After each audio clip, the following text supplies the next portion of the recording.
Elena Petrova arrived at the Thornton mansion on a cold February morning.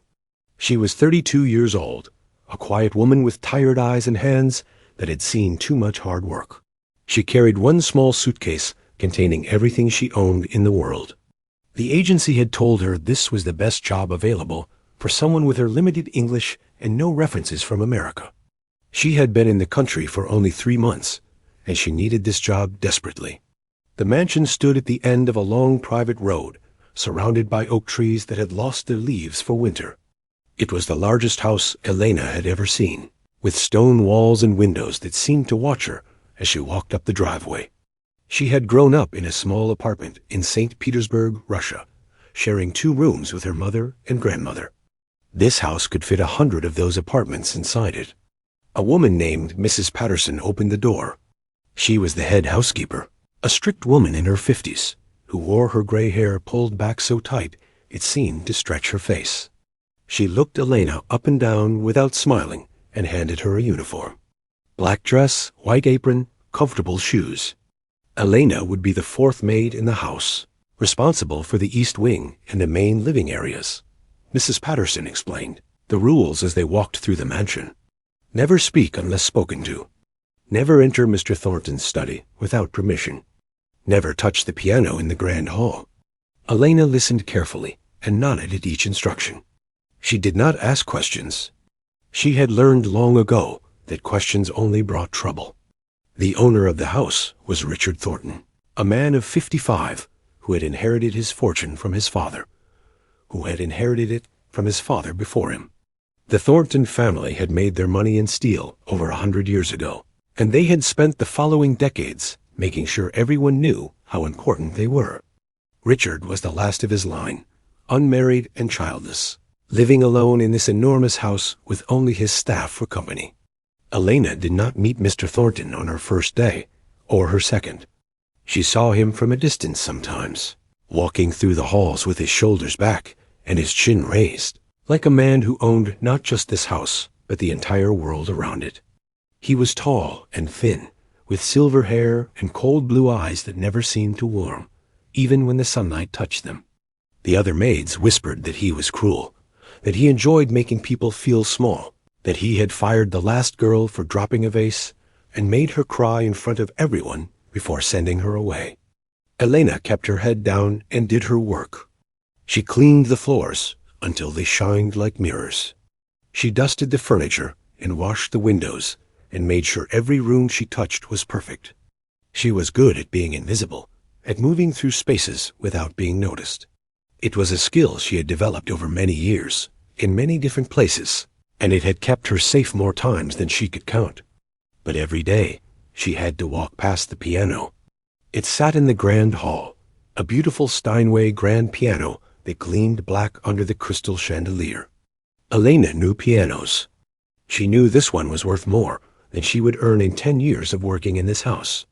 She knew it was perfectly tuned, because she could hear it sometimes at night when Mr. Thornton played alone in the darkness. He was not a good player, she noticed. His timing was wrong, his touch too heavy. But she said nothing. She cleaned around the piano without touching it, as Mrs. Patterson had instructed, and she pretended it did not call to her the way it did. Elena had a secret. It was a secret she had carried with her from Russia, across the ocean, to this new country where no one knew her name or her history. Before she was a maid, before she was poor, before everything in her life fell apart, Elena Petrova had been someone else entirely. She had been Elena Konstantinova, child prodigy, graduate of the St. Petersburg Conservatory, winner of 3 international competitions before her 20th birthday. She had played in concert halls across Europe. She had shaken hands with famous conductors and received standing ovations from audiences of thousands. That life was gone now, destroyed by circumstances she did not like to think about. Her mother's illness had drained their savings. Her grandmother's death had left her alone. A bad investment, made by a man she trusted, had taken everything else. She had sold her own piano to pay for her mother's funeral, and she had not touched an instrument in almost 2 years. The calluses on her fingers had softened. The music in her head had grown quiet. She had become what she appeared to be, a poor immigrant woman scrubbing floors in a rich man's house. But the piano in the grand hall would not let her forget. 3 weeks into her employment, Elena was cleaning the hall when Mr. Thornton walked in. She immediately stopped what she was doing and stepped back, pressing herself against the wall, trying to become invisible as she always did. But this time, he noticed her. He stopped in the middle of the room and turned to look at her with those cold blue eyes. "You're the new girl," he said. It was not a question. "Yes, sir," Elena replied, keeping her eyes on the floor. "Russian?" "Yes, sir." He made a sound that might have been a laugh, but there was no humor in it. "My grandfather used to say that Russians made the best servants." Something about suffering building character. He walked closer to her, and Elena could smell his cologne, expensive and sharp. "Do you have character, girl?" Elena did not know how to answer. She remained silent. "I asked you a question," he said, his voice hardening. "I tried to do good work, sir," Elena managed. He studied her for a long moment, and something in his expression changed. It was not kindness. It was something else, something that made Elena feel cold inside. He had noticed something about her, some detail she had failed to hide, and now he was curious. "We'll see about that," he said finally, and walked away. Elena did not know it then, but that brief conversation had changed everything.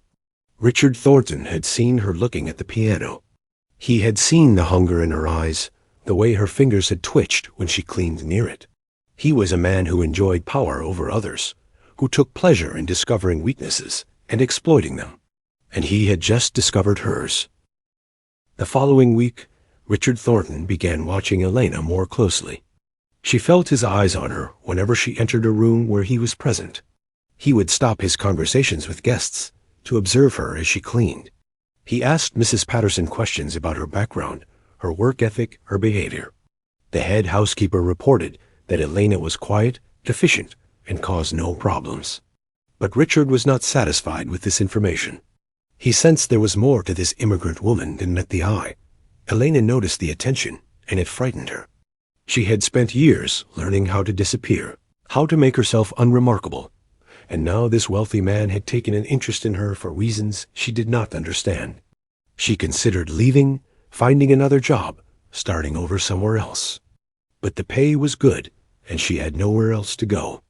So she stayed, hoping his curiosity would fade. It did not fade. Instead, Richard began testing her gut one evening. He hosted a dinner party for his wealthy friends. There were 12 guests, all of them from old money families. All of them dressed in expensive clothes and speaking in the particular way that rich people speak, as if every word they said was more important than the words of ordinary people. Elena was assigned to serve the drinks, carrying a silver tray through the dining room. While the guests talked and laughed, Richard watched her the entire evening. He made comments about the wine, about the food, about the artwork on the walls. And then, as Elena passed by his chair, he said something that made her blood run cold. "My new maid is from Russia," he announced to his guests, loud enough for everyone to hear. "I wonder if she knows anything about Russian culture. Tell me, girl, have you ever heard of Tchaikovsky?" Elena kept her expression neutral. "Yes, sir. He was a composer." "A composer," Richard repeated, as if she had said something amusing. His guests chuckled politely. "How delightfully simple. And do you know any of his music?" "I have heard some of it, sir." Richard leaned back in his chair, a smile playing at the corners of his mouth. "Swan Lake? The Nutcracker? Perhaps you danced to it as a little girl in your village, wearing wooden shoes?" The guests laughed louder this time. Elena felt her cheeks grow warm, but she did not react. She had been mocked before, by people much crueler than this man. She knew how to endure it. "I grew up in St. Petersburg, sir," she said quietly. "Not a village." Something flickered in Richard's eyes. He had not expected her to respond, and he was not pleased. He waved his hand dismissively and turned back to his guests, continuing his conversation as if she had ceased to exist. Elena retreated to the kitchen, her hands trembling slightly. As she set down the tray, Mrs. Patterson noticed her distress.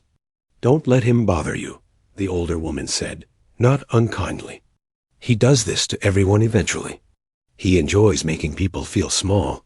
Just keep your head down, and it will pass. But Elena knew it would not pass. Richard Thornton had found a new entertainment, and she was it. Over the next few weeks, his behavior grew worse. He would call Elena into rooms for no reason, then criticize her work in front of others. He would ask her questions about Russia, about her education, about her family, and when she gave short answers, he would mock her for being simple and uneducated. He seemed convinced that she was hiding something, and he was determined to discover what it was. The other servants began to pity her. They had seen this before, the way Richard would fixate on one person and torment them until they broke or left. The previous maid he had targeted had lasted only 2 months before she quit in tears. The one before that had been fired for talking back. Elena, they whispered, would probably be next, but Elena did not break. She had survived worse things than a wealthy man's cruelty. She had survived poverty and loss and the death of everyone she loved. She had survived crossing an ocean with nothing but hope and a few $100s. Richard Thornton was unpleasant, but he was not dangerous. He was just a bored, lonely man who had too much money and too little purpose. Still, the piano haunted her. Every time she walked through the grand hall, she felt its presence like a physical weight. Her fingers ached to touch the keys, to feel the ivory beneath her skin, to make music again. At night, she dreamed of concerts she had given years ago, of the applause and the lights and the feeling of being truly alive. She would wake up in her small room in the servants' quarters with tears on her cheeks, mourning a life she could never have back. Richard continued to play the piano in the evenings, badly, and Elena continued to listen from the hallway. His technique was poor, his interpretation shallow.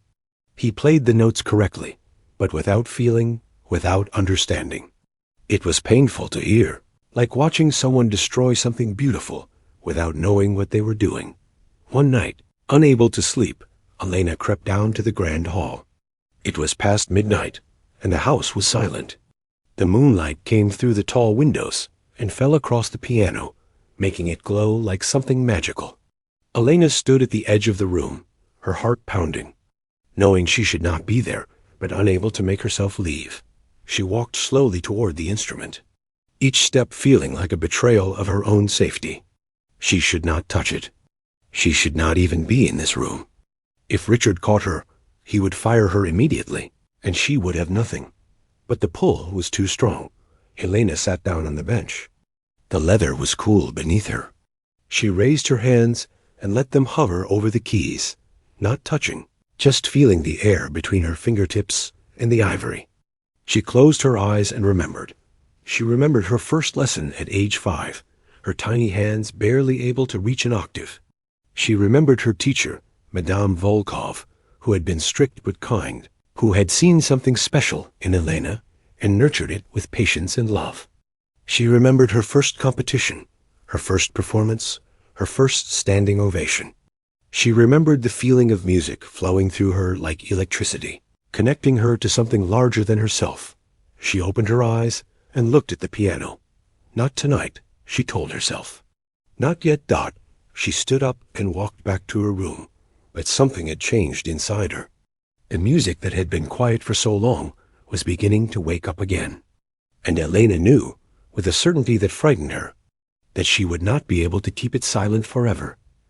What she did not know was that Richard Thornton had been watching from the shadows of the upper balcony, observing her every move with those cold blue eyes, and that he was already planning his next move. The confrontation came on a Saturday afternoon in late March. Richard Thornton was hosting another gathering, this time a tea party for the wives of his business associates. They were elegant women who wore pearls and spoke about charity work and vacation homes in the south of France. Elena was serving tea and small sandwiches, moving silently among them like a ghost. Richard sat in his favorite chair near the window, watching the women with barely concealed boredom. He had never married, never shown interest in any of the society women who had pursued him over the years. Some said he was too proud. Others said he was incapable of love. Elena suspected the truth was simpler. He did not like people. He enjoyed owning things and controlling things, but he did not enjoy connection or intimacy or warmth. As Elena refilled the teapot, Richard cleared his throat in a way that demanded attention. The women stopped talking and turned to him, their faces arranged in expressions of polite interest. "Ladies," he said, "I'd like to show you something amusing." Elena felt a chill run down her spine. She knew somehow that his words were about her. Richard stood and walked to the center of the room, positioning himself near the piano. "My maid here is from Russia. Did you know that Russians consider themselves very cultured? They believe they have the best ballet, the best literature, the best music in the world." He paused, letting his words sink in. "I thought it might be entertaining to test this cultural superiority." The women laughed nervously, not sure where this was going, but too polite to object. "Girl," Richard said, turning to Elena, "come here." Elena's stomach dropped. She set down the teapot and walked toward him on legs that felt unsteady. She could feel every eye in the room watching her, could sense the women's curiosity and Richard's cruel amusement. "Stand by the piano," he instructed. She did as she was told. Richard turned to his guests with a theatrical gesture. "I've noticed that our Russian friend here seems very interested in my piano. She looks at it constantly, like a child looking at candy in a shop window. So I thought, why not give her a chance to prove her cultural heritage?"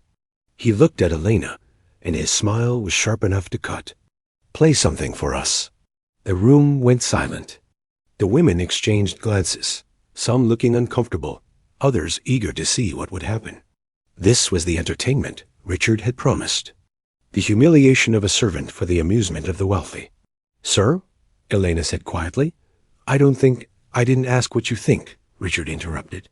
"I told you to play. Or can't you? Perhaps all that Russian culture was just stories after all. Perhaps you're just an ignorant peasant who doesn't know a piano from a potato." The women laughed, more confidently now. They had decided this was acceptable, that it was just harmless fun, that Elena was too far beneath them for her feelings to matter. Elena looked at the piano. Her hands were trembling. For 2 years, she had hidden from this moment, hidden from herself, hidden from the music that had once defined her entire existence. Richard Thornton thought he was exposing her weakness, thought he was going to watch her fail and feel superior. He had no idea what he was actually asking for. She could refuse. She could say she did not know how to play, let him mock her, and walk away with her secret intact. It would be the safe choice, the smart choice, the choice that protected her from everything that might follow. But as she stood there, feeling the weight of all those judging eyes, something inside Elena finally broke open. Not in the way Richard had intended, not from shame or fear.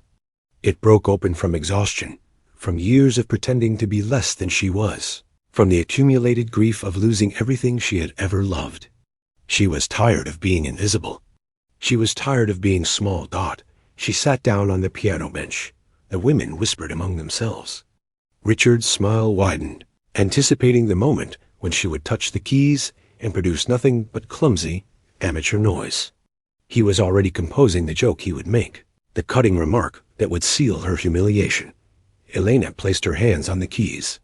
They felt familiar beneath her fingers, like coming home after a long journey. She closed her eyes for a moment, breathing deeply, finding the center of herself that had been buried for so long.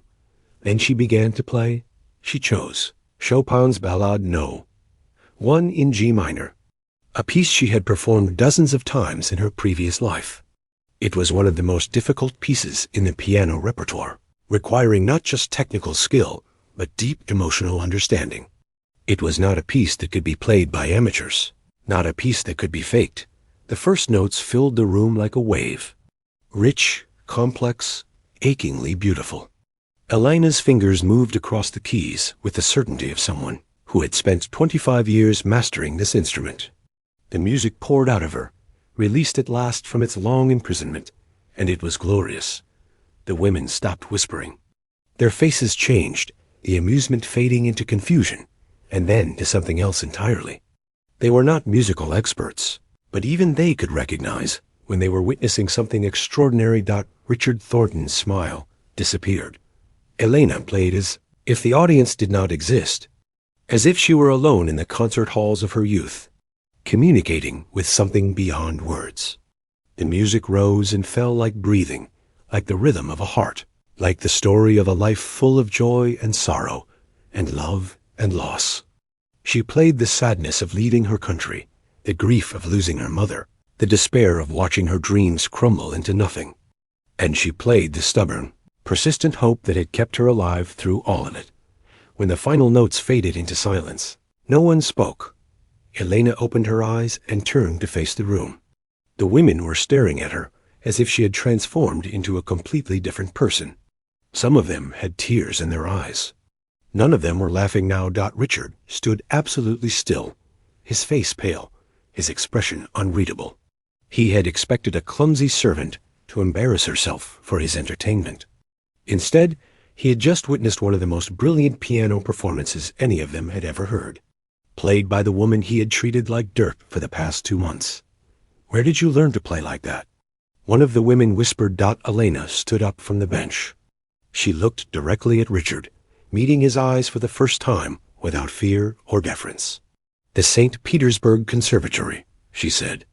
"I graduated first in my class."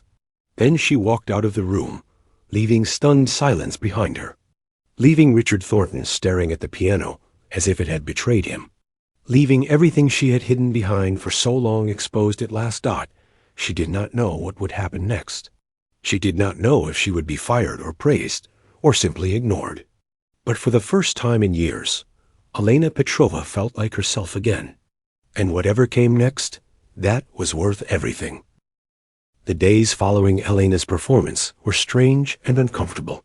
The wealthy women who had witnessed her playing could not stop talking about it. They told their husbands, their friends, their social circles.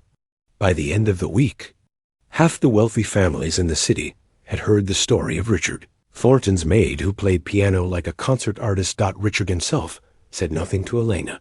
He avoided her completely, which was a dramatic change from his previous behavior. When they happened to be in the same room, he would look away, his jaw tight, his expression closed. Mrs. Patterson reported that he had locked himself in his study for hours at a time, refusing meals, refusing visitors.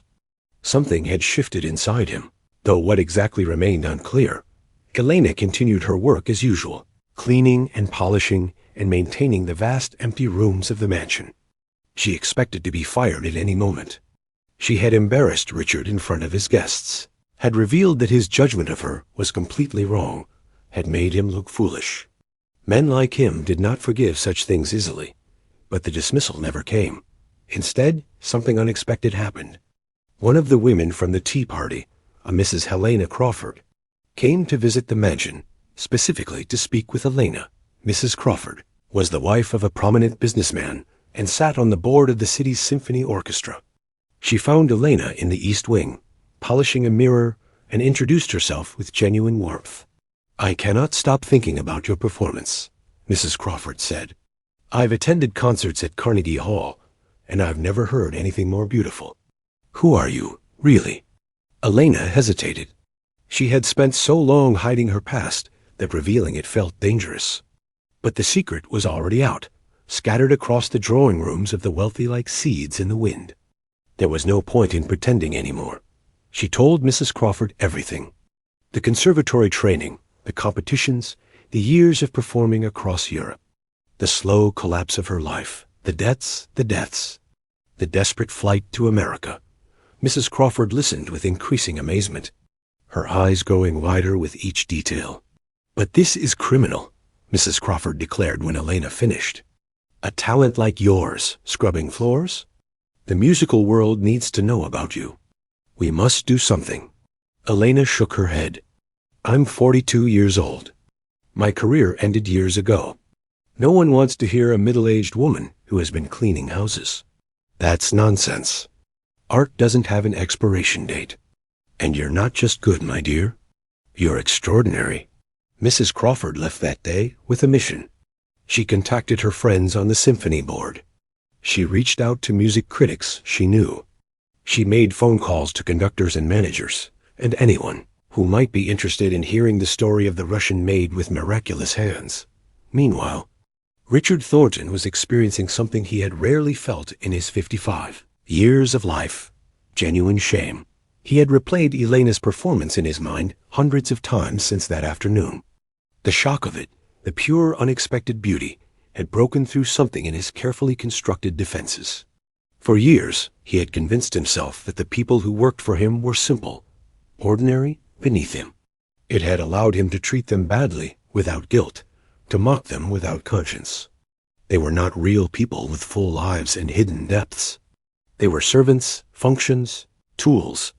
Elena had shattered that comfortable illusion in a single afternoon. He began researching her, using his money and connections to uncover her history. What he found stunned him even more. Elena Konstantinova, as she had been known professionally, had won the international Chopin competition at 19. She had been called one of the most promising pianists of her generation. Critics had compared her to the great masters, had predicted she would become one of the defining artists of the century, and he had made her. Clean his toilets. Richard did not sleep well anymore. He would lie awake at night, remembering every cruel word he had said to her, every mocking comment, every attempt to make her feel small and worthless. He had thought he was exposing her ignorance. Instead, he had exposed his own. One evening, he sought out Elena in the servants' quarters. She was in the small common room, reading a book by lamplight. When she saw him, she stood up immediately, her expression guarded. "Please sit," he said. His voice was different than she had ever heard it before. Softer. Uncertain. Elena remained standing. Richard shifted uncomfortably. He was not a man accustomed to apologizing, and he did not know how to begin. "I've been thinking," he said slowly, "about the way I've treated you." Elena said nothing. She simply waited. "I was wrong," he continued. The words seemed to cause him physical pain. "I assumed things about you that weren't true. I was cruel and dismissive, and I had no right to be." "No," Elena agreed quietly. "You didn't." Richard nodded, accepting the judgment. "May I ask, why didn't you tell me? When I mocked you, when I tried to humiliate you, why didn't you reveal who you really were?" Elena considered the question. "Would it have mattered?" She asked. "If I had told you I was once a famous pianist, would you have treated me differently?" Richard wanted to say yes, but he knew it would be a lie. He had never judged people by their achievements or their history. He had judged them by their current position, their usefulness to him, their place in the hierarchy he had built in his mind. "I don't know," he admitted. "That's the problem, isn't it?" Elena said, "You didn't see me as a person. You saw me as a category. The maid, the immigrant, the servant. It never occurred to you that I might have a life, a history, a soul." Richard had no response to this. She was right, and he knew it, and the knowledge sat heavily in his chest. "I'm sorry," he said finally. "I know that doesn't fix anything, but I am sorry." Elena studied him for a long moment. She had expected many things from this man, but genuine remorse had not been among them. People like Richard Thornton did not change. They did not apologize. They did not admit fault. And yet here he was, looking at her with something that almost resembled humility. "I've spent my whole life being wealthy," Richard said quietly. "It made me think I was better than everyone else. That money meant worth. That status meant value. You've made me realize how wrong I was. How empty that thinking is." He turned to leave, then paused at the door. "Mrs. Crawford called me today. She wants to organize a concert for you, something to reintroduce you to the musical world. She asked for my support." Elena's heart jumped. "And what did you say?" Richard looked back at her with an expression she could not quite read. "I said I would help in any way I could. Consider it the beginning of making amends." He walked out, leaving Elena alone with her thoughts, and a strange new feeling growing in her chest. It felt like hope. The preparations for Alana's concert took 3 months. Mrs. Crawford proved to be as efficient as she was enthusiastic, using her considerable social connections to generate interest in what she called the comeback story of the decade. Newspapers wanted interviews. Music critics wanted background. Wealthy donors wanted to be associated with the event. Elena found herself at the center of a whirlwind she had not anticipated. After years of invisibility, she was suddenly visible in ways that felt overwhelming and strange. Journalists came to the Thornton mansion to photograph her, to ask questions about her past, to write stories that painted her as both a tragic figure and an inspiration. She answered their questions honestly but briefly. Uncomfortable with the attention. Richard Thornton, true to his word, provided substantial support for the concert. He paid for the rental of a prestigious concert hall, covered the costs of marketing and promotion, and used his business connections to ensure that important people would attend. He did all of this quietly, without seeking credit or recognition. It was as if he were trying to balance some invisible scale. To offset the harm he had caused with tangible good, Elena practiced for hours every day, reawakening muscles and memories that had lain dormant for too long. Richard gave her unrestricted access to the Steinway in the Grand Hall, and she spent her mornings and evenings at the keyboard, rebuilding the technical foundation she had once taken for granted. Her fingers ached. Her shoulders burned. But with each passing day, she felt more like the person she used to be. The relationship between Elena and Richard began to shift in subtle ways. He no longer avoided her. Instead, he would sometimes sit quietly in a corner of the Grand Hall while she practiced, listening without comment. At first, Elena found his presence distracting, but gradually she grew used to it and even began to appreciate it. He was learning, she realized. Learning to listen, to appreciate, to understand something beyond money and status.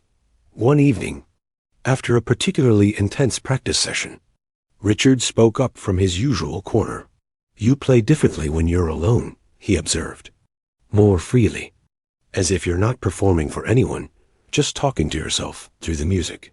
Elena lifted her hands from the keys and turned to look at him. "That's what music is supposed to be," she said. "A conversation, not a demonstration." Richard nodded slowly. "I never understood that. When I play, I'm always thinking about how I sound, whether I'm making mistakes, what other people would think if they heard me." "That's why your playing sounds forced," Elena said. She spoke without malice, simply stating a fact. "You're so worried about the outcome that you forget to feel the music." Richard was quiet for a moment. Then he asked, "Could you teach me?" Elena was surprised by the request. She studied his face, looking for signs of manipulation or hidden motives, but found only genuine curiosity and something that might have been vulnerability. This was not the Richard Thornton she had met 4 months ago. That man would never have admitted weakness, never have asked for help. "Why do you want to learn?" she asked. Richard considered the question carefully before answering. "Because I've spent my whole life accumulating things without understanding them. I have paintings I've never really looked at, books I've never really read, this piano that I play without ever really hearing. I don't want to live that way anymore." It was the most honest thing Elena had ever heard him say. "All right," she agreed. "I'll teach you." They began meeting 3 times a week, early in the mornings before Elena's own practice sessions. Richard proved to be a challenging student, not because he lacked ability, but because he had decades of bad habits to unlearn. Elena taught him to slow down, to breathe, to feel each note before playing it. She taught him that music was not about perfection, but about expression, not about impressing others, but about connecting with something deeper within himself. The lessons became a strange sort of friendship. Elena learned that beneath Richard's cold exterior was a deeply lonely man who had never allowed himself to be vulnerable with anyone. His wealth had isolated him, surrounded him with people who wanted things from him rather than people who genuinely cared about him. He had responded by building walls, by treating others with contempt before they could disappoint or betray him. Richard, in turn, learned that Elena's quiet strength came from surviving experiences he could barely imagine. She had lost everything, had rebuilt herself from nothing, and had emerged with a core of resilience that no amount of money could buy. She did not need his wealth or his status. She needed only the opportunity to do what she was born to do. As the concert date approached, anticipation grew throughout the city. Mrs. Crawford had done her work well. Tickets sold out within days of going on sale. Music critics speculated about what to expect. Would Elena Konstantinova still have the skills that had made her famous? Could she really return to form after years away from the stage? Elena felt the pressure building and tried to ignore it. She focused on her practice, on the pieces she had selected, on the feeling of the music flowing through her hands. She could not control what critics would say or what audiences would think. She could only control her own preparation, her own dedication, her own truth. The night before the concert, Richard found her in the grand hall, sitting at the piano without playing, simply staring at the keys. "Are you nervous?" he asked, terrified. Elena admitted Richard sat down beside her on the bench, something he had never done before.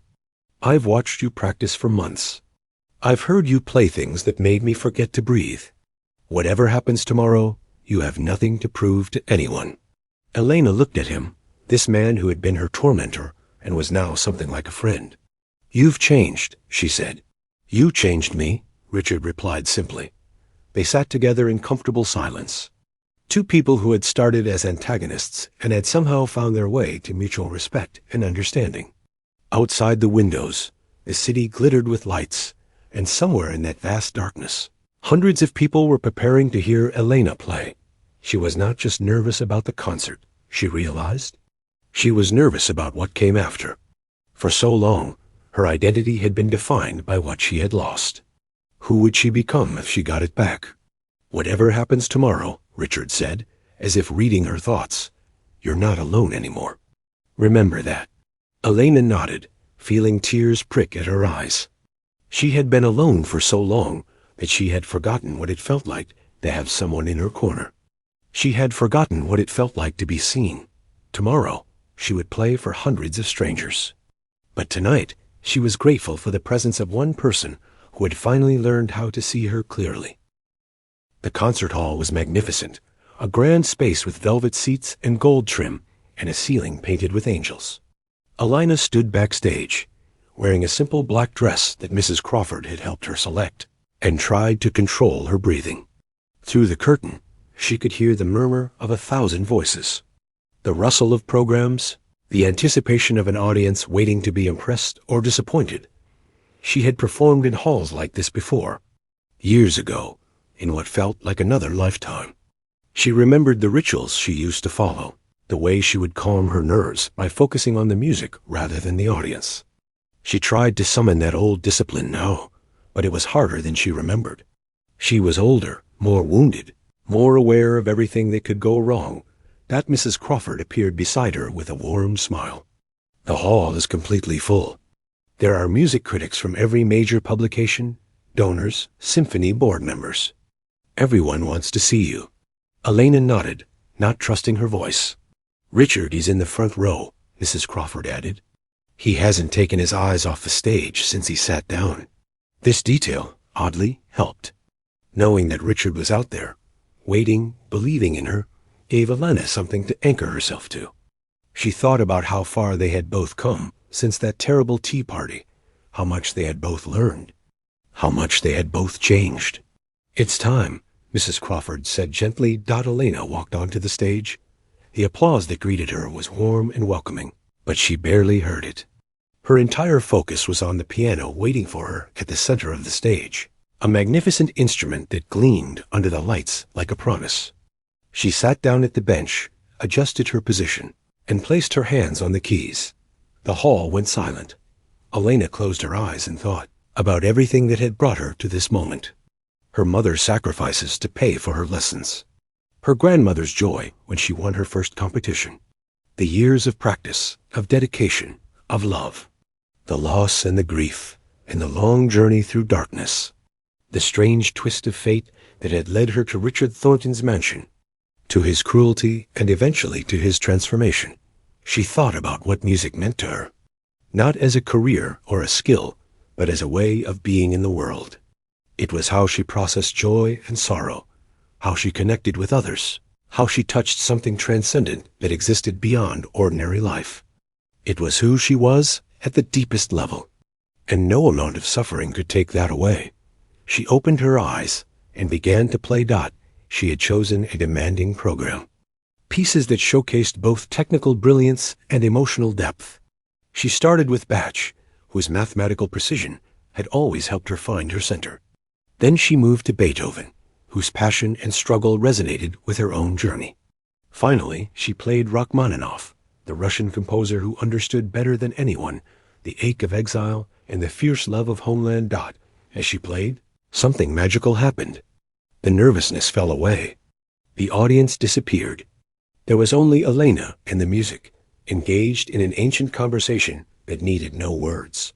Her fingers flew across the keys with the certainty of someone who had been doing this her entire life, because she had. The notes poured out of her like water from a spring, unstoppable and pure. In the audience, people began to weep. They did not know why. Perhaps it was the technical perfection, the way Elena made the most difficult passages look effortless. Perhaps it was the emotional honesty, the way she poured her entire life experience into every phrase. Perhaps it was simply the rare privilege of witnessing true genius, something that could not be faked or manufactured or bought. Richard sat in his front row seat with tears streaming down his face. He had heard Elena practice hundreds of times, but this was different. This was Elena fully unleashed, holding nothing back, giving everything she had to the music and the moment.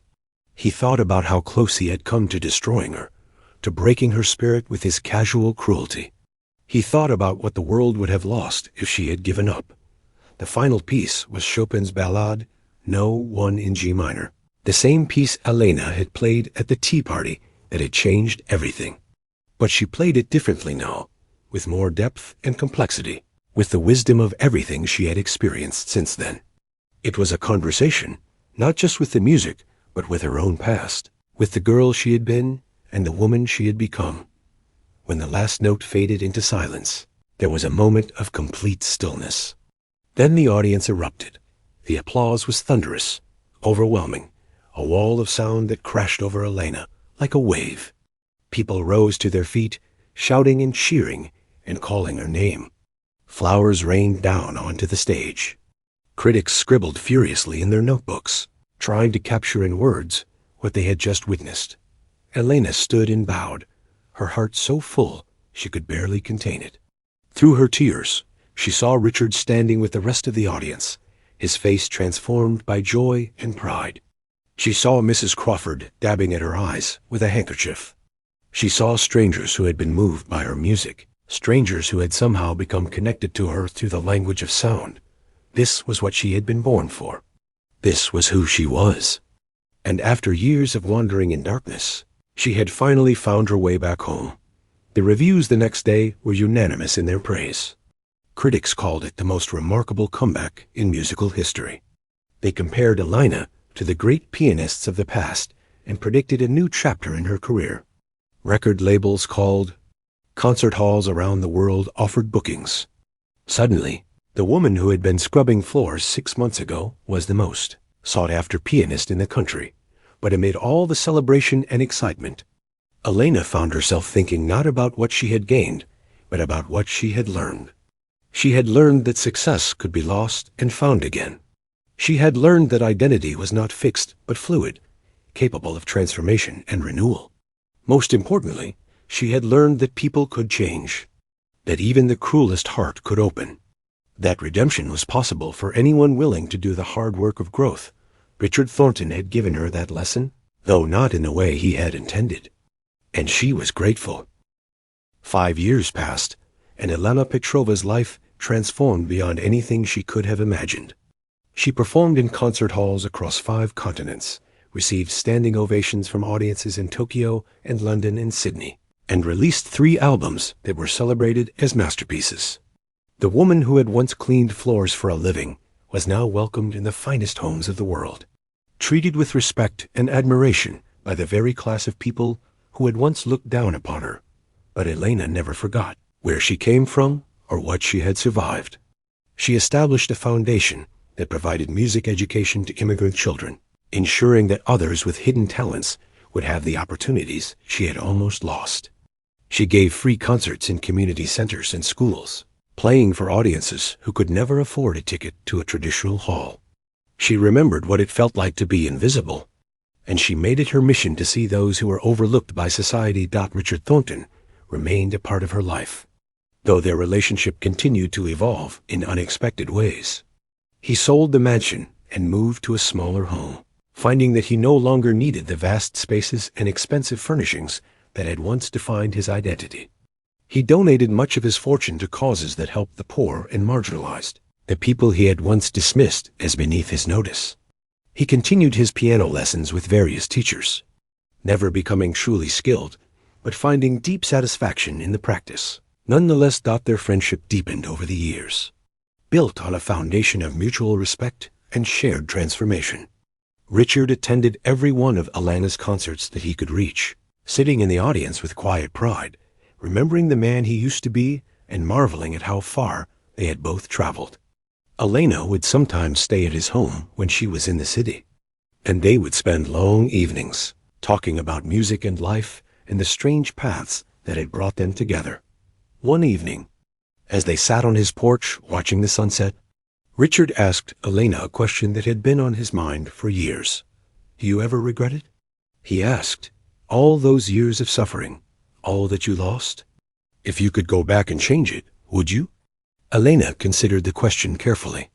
She thought about her mother, gone too soon, her grandmother, whose wisdom still guided her, the concerts she had missed, the career she had lost, the years of poverty and struggle. "No," she said finally, "I wouldn't change it." Richard looked surprised. "Why not?"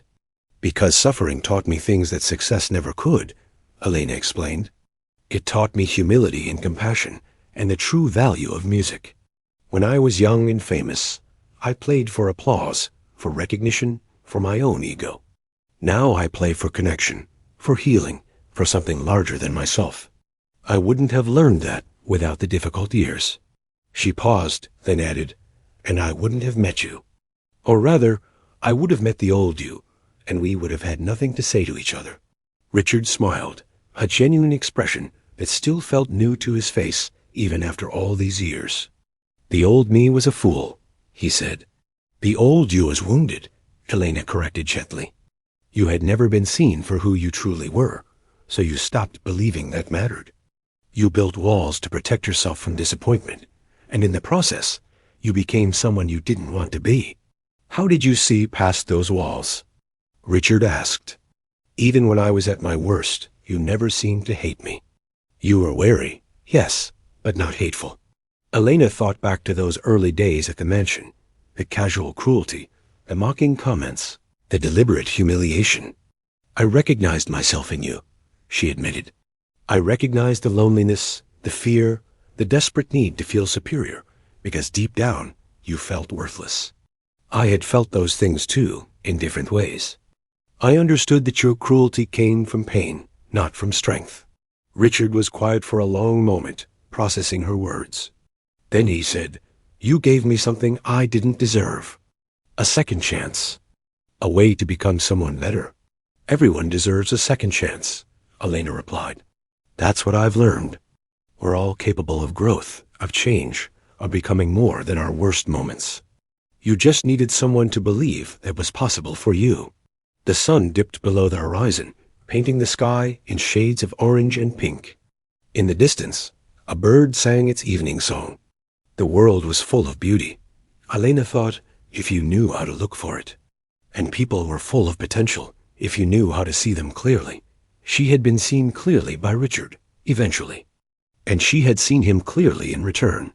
That mutual recognition had transformed them both. "I'm going to Russia next month," Elena said, "for the first time since I left.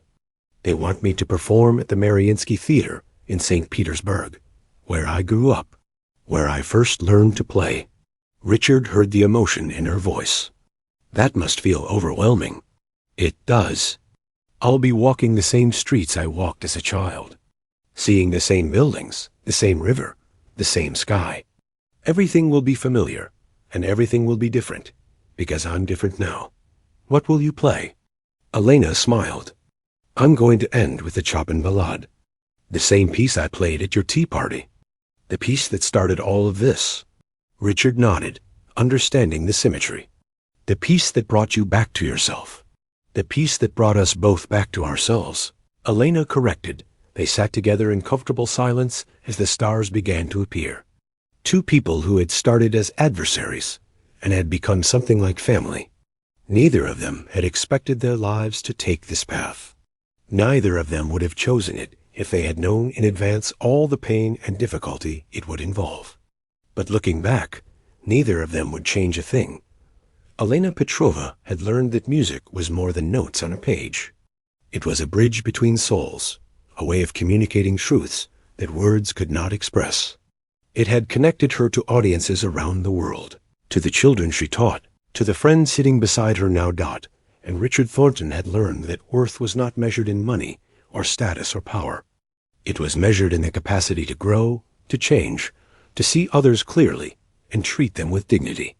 It had taken a Russian maid with magical hands to teach him that lesson, and he was grateful for it every single day. The music of life, Elena thought, was not always beautiful. Sometimes it was discordant and painful and hard to bear. But if you kept playing, kept listening, kept believing in the possibility of harmony, eventually a melody would emerge. Eventually, the separate notes would come together into something meaningful and true. That was the story of her life. That was the story of them both. And the best part was, the music was still playing.